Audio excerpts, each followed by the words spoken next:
A young man gunned down while sitting in his car on his cell phone. His family trying to comprehend who would want to shoot this 22-year-old who they say worked, mentored young men, and led a church choir.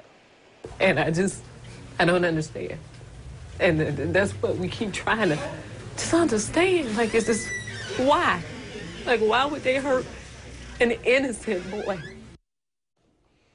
His family heartbroken, struggling to deal with the violent death of a loved one they call a gentle giant. According to police, someone shot 22-year-old Jerry Brown as he sat in his car on Henrietta Street in the Grand Park neighborhood of Northwest Jacksonville.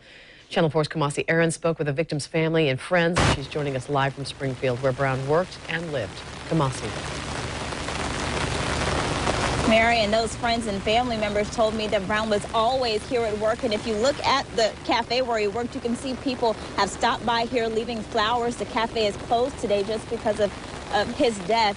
In fact, the day he died, he was working. He went to choir practice. He stopped by a friend's house to help them finish painting a wall, and then ended up at his aunt's house visiting family. And they believe he was sitting outside of her house using the Wi-Fi when someone shot him. His voice was so amazing, you couldn't help but be encouraged by it. This is the memory of Jerry Brown his cousin is holding on to. Chevy Green says he loved God and loved to sing at his own church and as music director at another. That's part of the reason why she couldn't believe someone shot him as he sat in front of his aunt's house in a car. That's my baby cousin. He's 22. 22. Never an arrest, never a referral, never anything. He was an angel.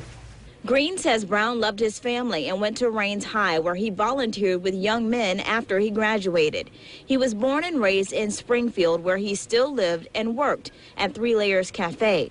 Green owns the restaurant and closed it today. Still, people came by to show their respect. I just had to, because Jerry, he was a gentle giant. Yolanda Copeland would see Brown almost every day at the restaurant. When I come in, they call me Yoli. He just, hey, Yoli, that was Jerry. Hey, Yoli, welcome. You know, I'm so glad to see you.